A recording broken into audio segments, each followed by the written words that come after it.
Hello and welcome to Halftime Report. I'm Ekta Batra, with me is Sonal Bhutra. It is a Monday morning and we are moving towards all-time highs for the Nifty. So what a great way to start the week. Remember that the momentum has already been in place and we have added momentum coming in from cues such as Brent crude. Remember, Brent is down over 30% from its highs in March. We've seen FII flows come through. We've seen SIPs gain in the month of October. So it seems as though all of the momentum indicators are in place. The Bank Nifty is gaining. We have a lot of the banking stocks which have added in terms of the additions that we've seen to the market gains. So overall, it seems as though it's a lot of interest in the large caps at this point in time. Hi, Sonal. Hey, Ekta, good morning. What a day, right? We were talking about fresh record highs on the Sensex and Nifty, just few points away from that record high level as well. And I was looking at some of these names as well. So 17 points away from the top. That is something we are tracking for you. In terms of what has happened in terms of top contributors, we are talking about Sensex already being at that record high. It's up over 11,000 points, or 22% from June low. So just looking at the contributors, we have stocks like ICICI Bank, which has contributed around 14% to those gains. HDFC Bank is the other one, which is up around 11%. HDFC up 8.5%, and Infosys is up 7.5% as well. We have L&T, Axis Bank, ITC, SBI as the other one. So the contribution is large from these large caps, which is leading to the sharp rally from the lows as well. And as I said, ICICI Bank and HDFC Bank, they have contributed a quarter of the gains. So the kind of momentum we have seen in the banking name, something that you are highlighting as well, is something that we are talking about right now in terms of the moves on the Sensex and the Nifty as well. But yeah, that's what's happening today. Yes, absolutely, Sonal. And you know, if you just look at the kind of index gain that we've seen for the PSU banking space on a year-to-date basis, it's up 60% on a year-to-date basis. So that's the kind of interest that we're seeing in a lot of the PSU banking space stocks. We've seen the valuations expand significantly for the likes of Bank of Baroda, which has rallied over 100% on a year-to-date basis, State Bank of India, ICICI Bank from the private banking space. All of these stocks are either close to fresh 52-week highs or are sitting at 52-week highs. And that's been a huge component in terms of the entire overall gains that we've seen for the markets, that PSU banks and overall the banking space has in fact come into flavor this year. Separately, it seems as though the market is definitely shrugging off the China COVID-19 concerns at this point in time. Maybe there could be a possible benefit that, you know, China's loss is India's gain. That is something that people have been talking about multiple times. And crude prices, there is fear that demand is probably easing from China. That's impacting Brent crude. And Brent crude, if you see, from the March highs has, fallen over 30% At one point in time, it was over $120 for Brent crude. And now it's at around $81.4, as you can see on your screen. So it's fallen quite considerably on a year-to-date basis. It's shrugging off concerns of the Russia-Ukraine war, China possibly tightening in terms of demand. So there's a lot of factors which are working in our favor. Maybe this is something that the RBI would take cognizance of when they meet next week as well. We also have the Q2 GDP data for India, which is going to be released on Wednesday, and the street is going to watch about how much slower in fact demand is, and that would probably be another cue for the Reserve Bank of India. Okay, all right. So a lot of cues, of course, working well for the Indian economy. But for now, let's do one thing. Let's get into a corporate conversation now. Dollar Industries delivered a weak second quarter. Revenues declined 13%, and both margins and profits came under pressure. To discuss the quarter and the outlook going forward, we are now joined by Vinod Kumar Gupta, who is the Managing Director at the company. Mr. Gupta, good afternoon. Thanks a lot for joining us. Well, quarter two did see a sharp decline in margins for you. They almost halved on a year-on-year basis. What is the raw material situation right now, and what happened in quarter two that you are able to improve on in quarter three and quarter four? Good afternoon, everyone.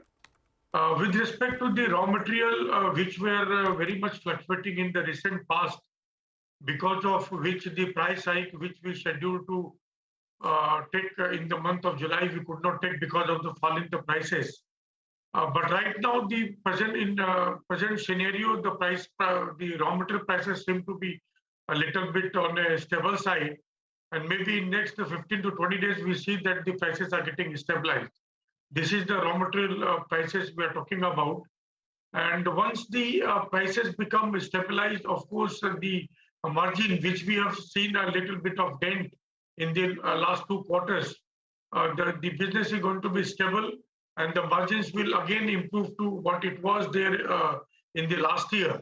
We hope to close this year's EBITDA at around 13 to 14%. Of course, this is a little bit low on the lower side in comparison to the numbers of 21-22. But once the prices of raw materials get stabilized in next 2 weeks of time, the improvement in both business and the EBITDA level will have a positive growth. So I just wanted to just ask you about your EBITDA guidance again. 13 to 14% is where you expected to improve to versus 9.7% that you did in the first half. So the second half is expected to be exponentially better for you, at least in terms of EBITDA. Yes, we understand that the EBITDA level we are sure to achieve 13 to 14%. And because we understand a good amount of business in this current quarter and the next quarter, and since the prices are getting stabilized, so we don't see any further dent in the EBITDA level, EBITDA percentage. Rather, we will improve it in terms of profitability. Okay. So have you been able to push any price hikes now, Mr. Gupta? And in that case, since second half is expected to be really strong, do you stick to your revenue growth guidance of 14 to 15%? Because that would mean that you have to do a revenue growth of 30% in the second half, since you've seen a decline in first half as well. Yes, we know. If you look at the first half, we did a growth of 8 to 10% in the first half as compared to the first half of the last fiscal. And we expect, in totality, we expect a total growth of 14 to 15% as against the numbers of 21-22, and thereby pushing the sale to the numbers which we have been targeting. Okay. Your company secretary resigned on the 10th of November. What was the reason for that? He has gone, the secretary has moved to a better place in according to the resignation filed by him. And we have already appointed a new candidate. One Madam Mamta Jain has already joined, and she is even more efficient than the other one which has resigned. Okay, all right. So point taken there. Let's talk about your modern trade and e-commerce sales volumes, because that grew 67% on a YOY basis. What does it contribute to right now in terms of revenues? And how much more of a growth can you see here? I'm asking because this one has grown on a lower base, but going forward, what are you expecting? This year, we have the target of e-commerce and the modern retail to touch a figure of around 100 crores in this current fiscal, which will be around 8% of the total revenue, 7 to 8%. And the growth rate, of course, as you said, the base level is very low. So therefore, the growth percentage, of course, stands very high.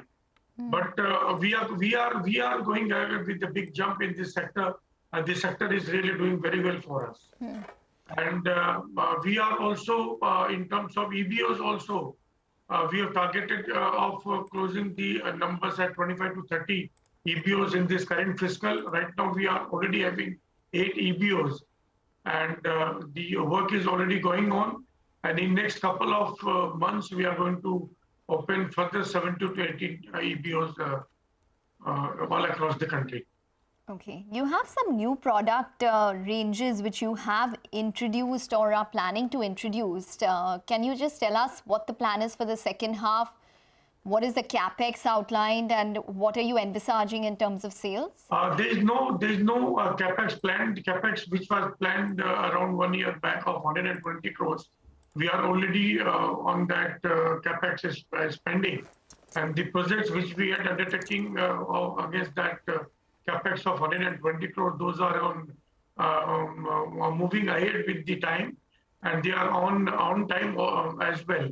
And with regard to the change in the product line, of course, we are coming ahead with the athleisure segment. We are moving ahead with the women's section. And in the Force NXT, we are moving ahead with the men's activewear segment in January and February, in 2 months' time.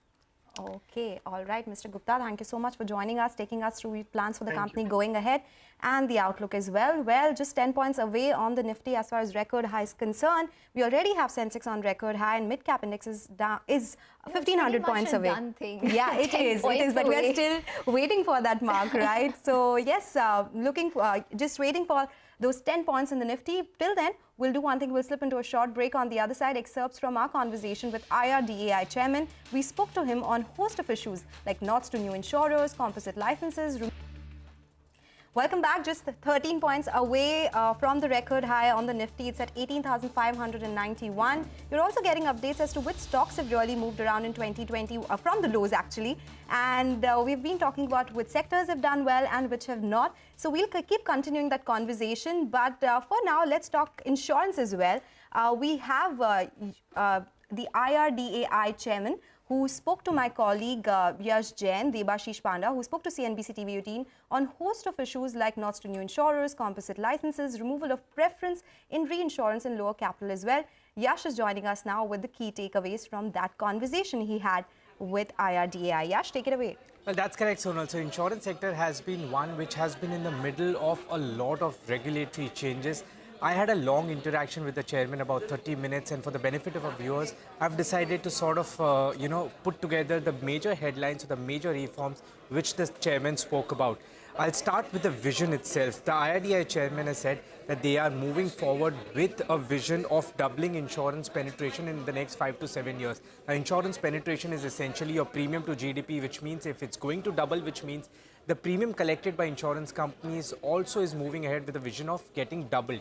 This is positive for all life, all general insurance companies. The next one, solvency requirement for the ULIP category for life insurance companies has been reduced. This is expected to free up about 2,000 crore for the life insurance sector. Apart from that, solvency for the crop insurance business, that has also been reduced on the regulatory front. That is expected to free up about 1,500 crore for general insurance companies. Next one, the insurance regulator has released a draft consultation paper on expenses of management and commissions.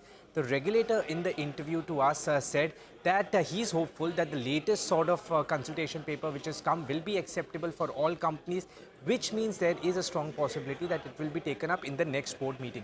This is also positive for all life general insurance companies as well as account aggregator, insurance aggregator like PB Fintech. Apart from that, on the approval side, the regulator said that Credit Access is very close to getting its approval. In the next 15 days, they'll get the initial capital. By next board meeting, they'll get the final approval to start insurance business. That is positive for that company.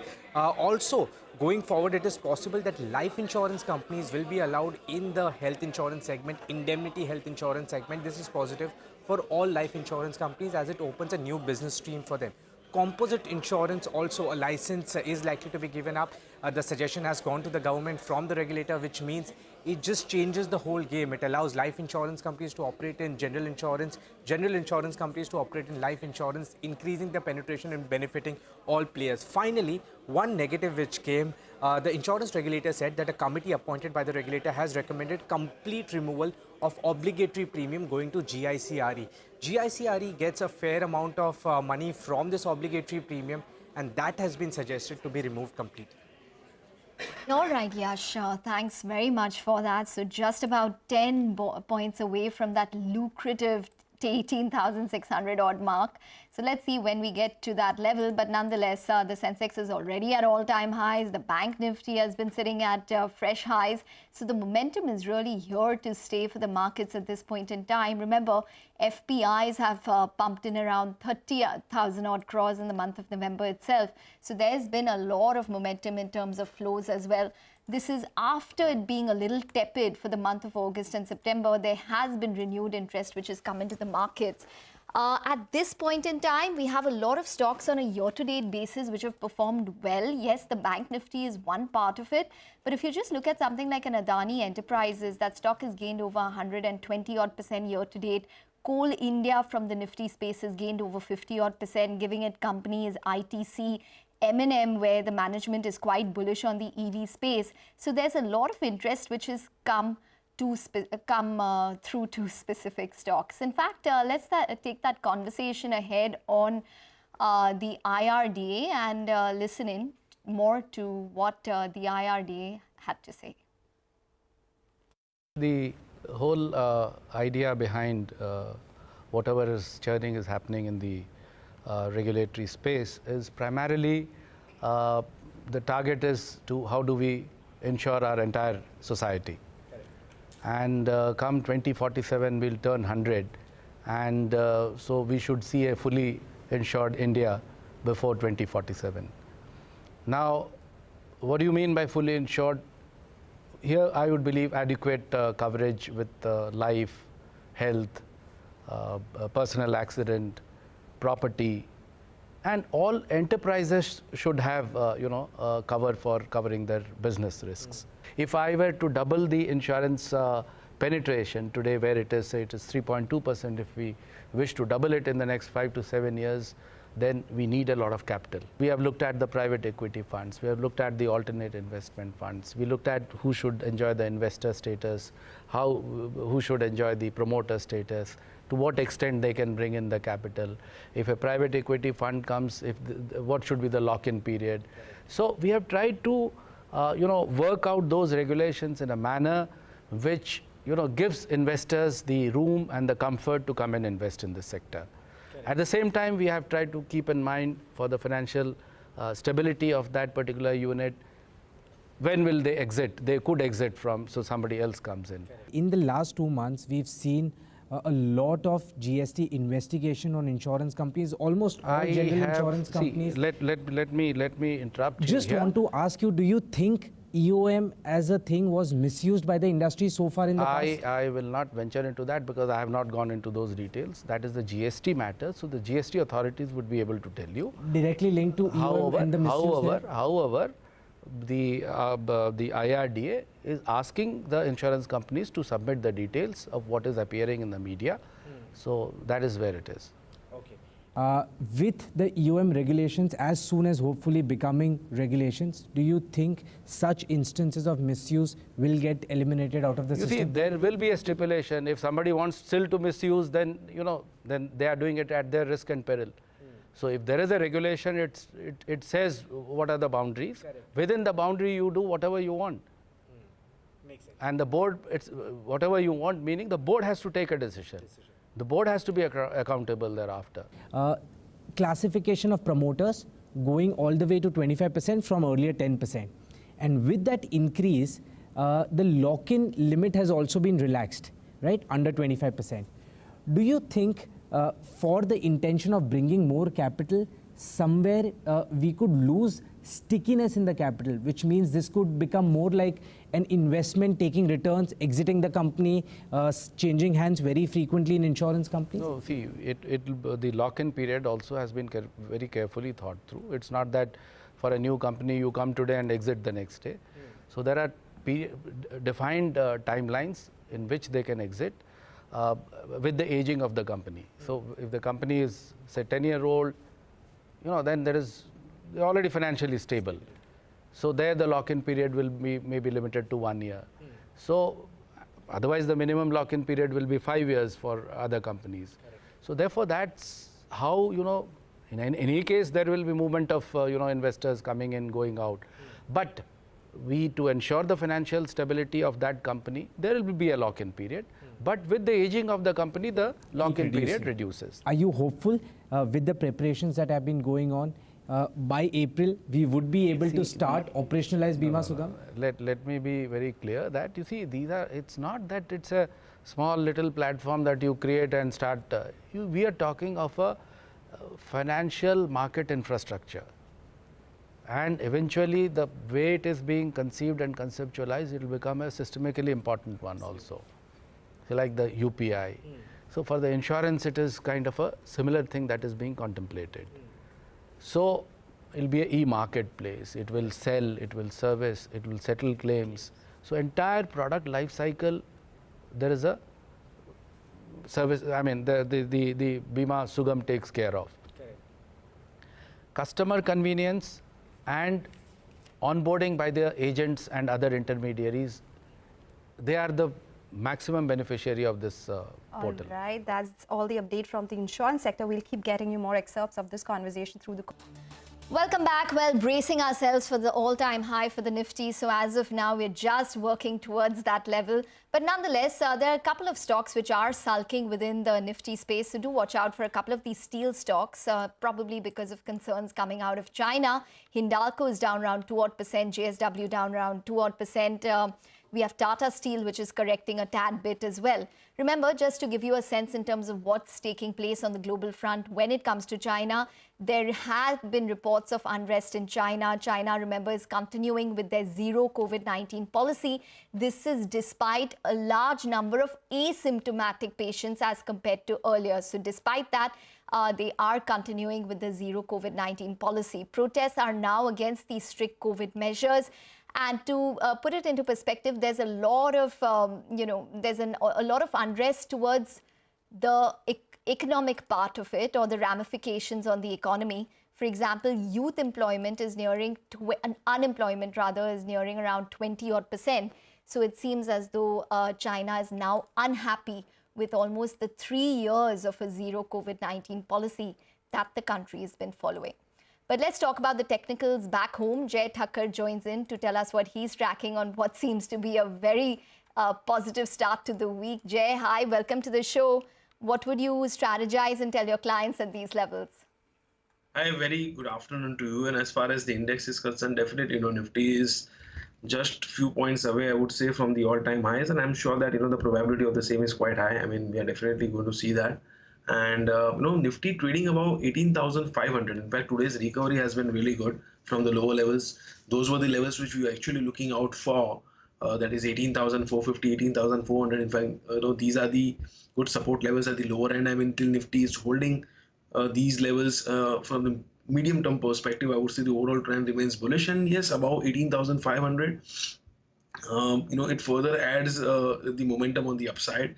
It's just that this 18,604, 605 level, which gets taken off, and Nifty moves about 18,600, you'll further see that short covering happening, and thereafter it will have 18,750.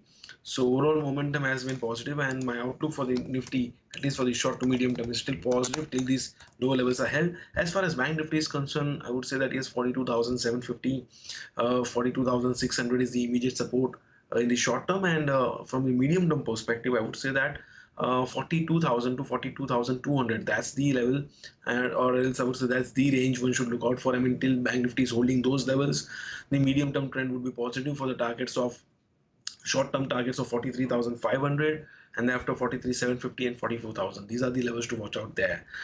These are the view on the indices. I've got buy recommendation stocks specifically on two stocks. The first buy recommendation is on Reliance Industries. The kind of reversal which we have seen in today's trading session on Reliance. Clear long build up above the levels of 2,700. Futures are already trading. I think there is no such major hurdle till the levels of 2,800.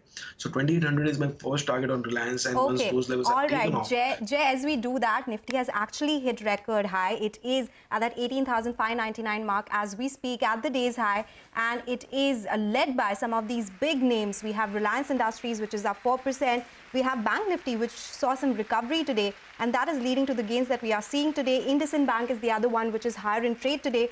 Nestle India, some of the stocks which are at the day's high. We have Axis Bank, IndusInd Bank, ICICI Bank. Across the board, there are big gains. And finally, Ekta, we were talking about waiting for it, and finally it's here in the same show. So yes, so all-time high on Nifty, and Bank Nifty is one of those which has actually contributed to it. In fact, we have Prashant with us in the studio. Prashant, you were talking about if we wait a lot for something, it really doesn't happen, but it has. It has, and we're all thankful for it, right? Finally. I mean, what a difference 4 or 5 points can make. I mean, it doesn't matter about you're 4 points short. You're not quite there, but now you're there. I mean, at least you've hit a high. The high basically is 18,604.35. And, we've kind of pulled back a little bit. So it did hit that high. I mean, so that is in the bag in that sense, so as to speak. And it's been today's session actually has been pretty typical of what we've seen all through this year. Since, the entire downtrend started, which is the fact that dips have been bought. This morning, we started with about an 80-odd point downtake. And, that was an opportunity to buy. And the market has proceeded beautifully to a new all-time high. The day's high And of course, we're based back at October 2021 highs. This is quite remarkable, guys, because actually in two ways. One is absolute returns have been, not outstanding, but they've been good. And we'll put out some graphics which tell you that. But I think the bigger point is the relative outperformance, right? And I think this is something we have been highlighting. This is what we're talking about. I mean, old highs to new highs. This is nothing but, where stocks are, Nifty 50 stocks are, where they were in October 2021, 19th of October 2021, which is the previous high, and where they are now. These are the laggards. Actually, although the Nifty's hit a new high, 26 out of the Nifty 50 stocks are still kind of below their respective October 2021 levels, and only 24 are above their October 2021 levels. Let's just go back to that first plate in terms of the winners. The outstanding, the big one is Adani Enterprises, right? 1,500, 1,600 nearly, almost 4,000 now. ITC, of course, is the other one, which was, which was the butt of all memes, etc. a year ago. But look at that, 138 to 340. Mahindra & Mahindra was 917 at 1251. Eicher was 2,700 at 3,400 now. Coal India actually it's interesting, and I was surprised looking at the data, is one of the few stocks which has seen continuous earnings upgrades through this year as well for FY23. Sun Pharma is another one, 827 to 1,000 plus. ICICI Bank, State Bank of India, and Bharti Airtel. On the flip side, in terms of stuff which has not done well, the laggards, take a look at that. I mean, Wipro from 700 to 400. Divi's has lost a fair bit. So if you were sitting on some of these names and you're looking at them now, I mean, you're still down, 15, 20, 25%. Tech Mahindra, a lot of tech names actually. Yes, which have underperformed. And the point is, for technology, it may not be the case that October 21 was the high for those respective stocks, but for the sake of consistency, we're taking that one date as a point of reference, point of comparison. 19th of October 21 when the Nifty hit 18,604, and then we're kind of looking at where prices were then for individual Nifty constituents and where they are now. Tata Steel, Hindalco, HDFC Life, etc. So this is a remarkable journey. Absolutely. There's no question about that. And it's predominantly led by a lot of the rate sensitives, autos, banking stocks. But let's get in some opinion now. We have Ajay Srivastav of Dimensions Corporate Finance Services joining in. Ajay, hi, welcome to the show. Well, if you could just start by giving us your perspective in terms of what you're buying today.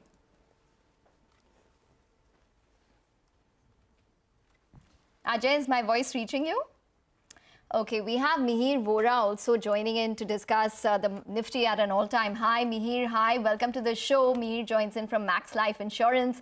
Well, it's a momentous day for us, but we were just talking about how the entire texture of the markets have changed from the last time the Nifty was at these levels.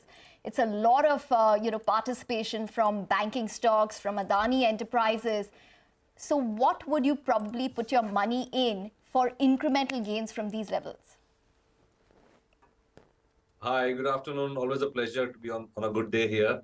So I think as you mentioned, the good thing about this whole move has been the broad-based participation. So while the previous 2 years we saw the exporters doing well, IT, pharma, all that, but now in the last few months we've seen the domestic sectors doing well, which is banking, discretionary, those kind of names. Even infra and cap goods are doing very well. So I think the world and the markets are basically saying that the domestic economy is on a stronger footing than the global situation. And I think that's what's now leading the next wave of the move in the market. So we are basically the markets, and we are betting on the domestic economy doing better than the global economy. Guys, Yusuf just sent us this data on the outperformance, right? And I don't know if you have the graphics, if you can pull this up. It's well known, but it makes sense to put this up to re-emphasize the kind of outperformance we've seen. Nifty in dollar terms is down 3% year to date. The S&P is down 15.5%. The DAX is down 16.5%, 17%, and the Hang Seng is down 27%. It's unimaginable, or at least now, of course, we can imagine because it already has happened. It has happened, yes. But, I've covered markets from 2004, and it's not, I've never seen, a year like this, as if most other people who've come on the program, I'm sure Ajay will agree, Mihir will agree, that, if you're told anyone that the S&P will be down 15, 16%, by this time of the year, and we will be actually down minorly and at all-time highs. I mean, it was something that most people would have just completely shrugged off, saying, "Well, won't happen," but it has happened. And of course, I mean, one of the big reasons for that is retail participation, which has absorbed all sorts of things. Even now, I mean, in the month of November, December onwards, etc., we are seeing tens of thousands of crores of supply from these new age companies coming to the market. Interestingly, you saw the article today, Mercedes Yeah. marketing head saying that SIPs are impacting sales of Mercedes. So I saw that. It's crazy, right? I know. The average thought? size of the makes sense. SIP is 2,000 rupees. Correct. A Mercedes, I'm assuming, costs nothing less than 20 lakhs? Yes. 25 lakhs? I think right? more than that, maybe.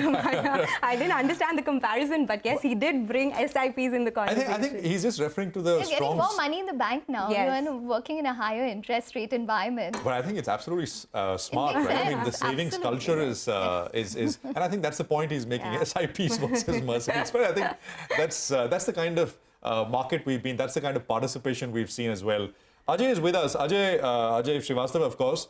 Ajay, afternoon. Prashant here. New highs on the Nifty as well. It was a matter of time. The Sensex was already there. Bank Nifty was there. And now the Nifty as well. Your thoughts, Ajay? Well, thanks. Yeah, Prashant, it's a great story. I think I was worried that I'll start aging faster than the index. But I think good, the index has caught up with my age. That's wonderful. I think it's a great story because it's a story of resilience. But, also it's a very interesting story for investors to know that how they did not make money and in the return on their capital, how poorly equity markets have performed. And they need to be smart about churning the portfolios. I think the story is all about, are you booking profit? The story is all about telling you that, listen, this long-term paradigm story is gone. You need to keep moving with times. And if you're stuck with the portfolio, at the end of the year, if you made nothing, you're better off in a PF at the end of the day, which gives you 10% pre-tax money. So I think it's great that we have outperformed the global market, but also a very good lesson for people to say, we outperformed, but we never made money. And I think that could be true of That's many actually a portfolios good in this point. country. Okay, so Ajay, you speak about how global markets are underperforming, and of course, we have been putting out that data as well. Mihir, you spoke about you focusing on domestic themes versus the global themes right now. We are talking about banking index contributing big time to the moves that we are seeing. From here, what? What sectors do you think will work? Will banking continue to outperform? Because in terms of absolute levels, while the banking index is at highs, but if you look at the price to book of the index, the valuations of the index, we are still not above the pre-pandemic levels. So there is some valuation buffer there in the banking space. I'm talking more specifically about banks. I think NBFCs probably may underperform a bit because of the liability, getting cheap, more dear interest rates going up as far as borrowings are concerned. But banking for sure should continue to do well. And if you look at many of the construction-linked cap good infra segment stocks, valuations there are far below pre-COVID levels. So I think a lot of the themes in the domestic space still have valuation buffers. Okay, well, Ajay, I just want to, extend that point forward with regards to the banking space, because there are two real stories which are emerging. The PSU banking space is, within its own orbit at this point in time, Ajay, and the valuations on a price to book, on a price to book basis on a 1 year forward, many of them are not even at one time. But do you think that this is the time to probably invest in PSU banks? Well, the answer is simple, that where do you see the... Okay, I think we've lost Ajay, but Mihir, I'm going to throw that question to you. PSU banks, would you buy them at current levels? Sure, as a tactical play, yes, but not as a long-term structural play. Tactical because the private sector banks have outperformed quite a lot. There is a valuation gap that has opened up, so there's always a scope for that buffer to kind of narrow. But I think if you were to look at a buy and hold strategy, it will still be in the favor of the private sector banks. Okay, private sector bank. Ajay, are you with us?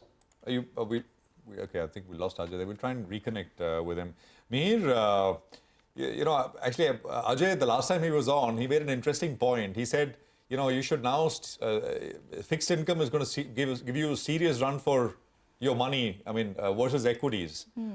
Your thoughts, peculiar time to ask this question, Mihir, with the equity index at all-time high, but any thoughts? No, definitely. The bond yields versus earning yields is definitely in favor of bonds at this point in time. And that could be the only domestic risk factor to the inflows into the SIPs and the other financial equities investments that we are seeing. Because, he's right. Bond yields, when you have private sector, some of the newer private sector banks giving you 6 to 7% on your savings bank account. And of course, CDs are going at even much higher levels. 1 year CD for a lot of the private sector banks are trading at very attractive 8-9% levels. So to that extent, there will be a competition from fixed income to the equities market. Not only that, but I think at some point in time, even the real estate market, residential real estate, will begin to look like a value play because not much money has flowed there yet. So you might see some competition from other asset classes if equities continue to do so well. Okay. Mihir, I just want to take that point forward with regards to the entire macro environment, because that is going to, at some point in time, aid the sentiment. Do you think that inflation is probably peaked, and then when the RBI does meet next week, there's a possibility that they would be more benign in terms of future rate hikes, and that's probably also being factored in somewhere into the markets? Not to mention that we have the FOMC also, where there could be a possibility that they would be slowing down. So is that a key factor that even you're probably telling your clients at this point that we're working in a better, probably a slower trajectory of rate hikes now? Sure. In any case, I think the situation in India was not as bad as the rest of the world, because in India we are used to 6-7% inflation. It's not like we've not seen that before. But for the Western world, 6, 8, 10% inflation is something that they haven't seen in generations. So it's a much bigger problem for them compared to us. I think the RBI's key consideration, apart from inflation, of course, that's important, would also be the currency stability, because we have seen a drawdown in the FX reserves in the last few months, and that has continued except for the last week. So to that extent, I think currency stability and macro stability, how global flows are emerging, will also be a consideration for the RBI. As far as India is concerned, I think the RBI's trajectory that they have projected of 5 to 6% inflation and going down to 5 and thereafter going down below that in the next 3 to 4 quarters should hold true, I think. So I don't think we are in a panic as far as inflation is concerned. But I think RBI will also be driven by the global developments. Okay, so sorry, go on. We have Ajay Srivastava who's back with us, and Ajay, I would like to take this point forward as well. When inflation is not a worry for the markets, and we are seeing them at record highs right now, maybe factoring that in as well. But what about valuations? Do you think at these levels we are way beyond the normal mean? We are, but do you think this is the time when some profit should be taken off the table? You already answered the question. You already answered it before you started the saying that, yeah, of course, valuations are astronomical of the Indian market. The demand supply of stocks, thanks to PF and insurance money, keeps the purchase going. So that's a good part. But would you buy a valuation of 30, 40, 25 P where the economy is going to grow by 5, 6, 7%? I know.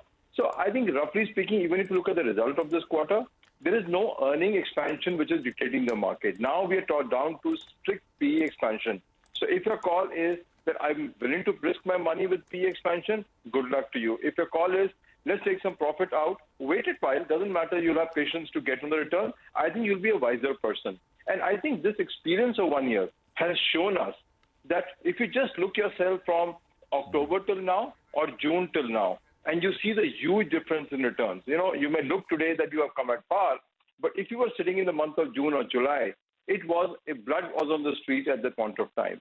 Today, you have recovered barely your principal if you were a Nifty buyer at the end of the day. So I think wise strategy would be wait it out. You got to have patience in this market. Buying at these multiples just makes no sense when the economy is where it is. Global markets are where they are. Just relax and spend your money. I would still say spend it better. And I like your call of that Mercedes guy saying stop SIPs and buy my Mercs. I love that guy, don't I? Yeah. No, I mean, spend your money in a Merc, huh, Ajay? That's how you start. He's saying you stop your SIP and buy a Merc. And I will take your house away when your car goes for repair. No. I think that is that is I don't know what to say to that. By the way, just a small point. Maybe it's just a minor point, but I should say it. The high today is. I mean, I'm nitpicking here now. but the high today is 18,604.35. The previous high on the 19th of October 2021 was 18,604.45. 0.35 is the high and 0.45 was the high on the 19th of October. So I just went back and checked. Yeah, I mean, so, but you know, would you want to nitpick? So, and, you know, I don't think so. It's For a new all high. practical purposes, we're there. It's a new high, absolutely. Shankar Sharma is with us as well. Market veteran, needs no introduction. Shankar, hi. You know, sort of new highs for the index. Only object to this term veteran. I should not. A young investor, Shankar Sharma, is joining us now. Yes, exactly. That's more like it. Your thoughts, Shankar? How are you feeling, and what from here is the question? Well, I'm feeling great. I'm in Istanbul researching Turkey.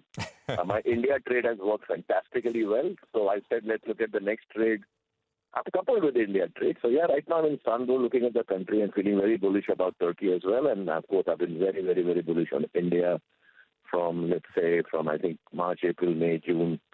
You know, when the market was really not looking anywhere close to being as robust as it is now. So the trade has worked out very well.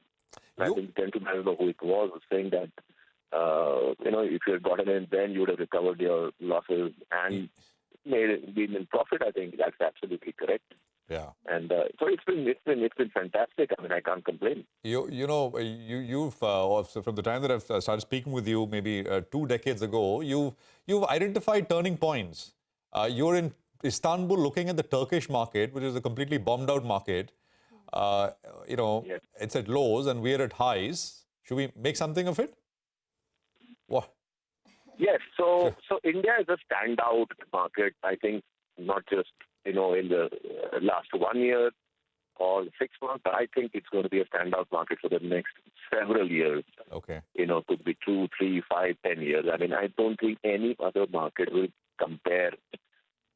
If ticking all the boxes. I'm absolutely clear. There will be obviously ups and downs. That's part and parcel of the game. But at every point out into the future, India will be standing out as a clear outperformer. And but then the way I invest is that not always all eggs in one basket. And Sure. Turkey. I bought about 2 months back the ETF, which was 33.24. It's up 40% as a market in dollar terms in 2 months' time. So that is working out well. I think India and Turkey, if you ask me, both very similar countries, both great industrial powerhouses which have been shadowed by China. They are now coming into their own. And India, of course, is way ahead on all macroeconomic parameters. But then this is trade number 2, where I'm right now, researching, seeing, absorbing the atmosphere. Okay, so Istanbul is, or rather Turkey is trade number 2, but we do have more opinion coming in. We have Mark Mobius, who's the founder of Mobius Capital Partners, joining in to discuss the euphoria in the Indian markets. Mark, hi, welcome to the show. Well, how would you approach... Hi, how are you? Very fine, and the markets are even better at this point. So tell us how you'd approach India from here on. Well, we're very positive on India, as you know, from a long-term perspective. Of course, you've got to expect some volatility in every market, but India, the picture is so bright, and things are going so well for India. We're positive long-term. And of course, what's happening in China now is a lesson to anyone whose supply chain depends on China. They've got to wake up to the reality that depending on China for their supplies is a very dangerous kind of process, and they've got to diversify, and the place to diversify into, of course, is India. So it's a very, very good picture, I would say. Mark, should we... so how should one read that in terms of flows? I mean, a steady foreign inflows from here on as well, Mark? I mean, what's your sense? Oh yes, definitely. As soon as we get more money and we put more into India, of course we diversify. Turkey, we're putting money into Turkey, we put money into Brazil and others. But at the end of the day, India is going to be the bright spot from a long-term perspective.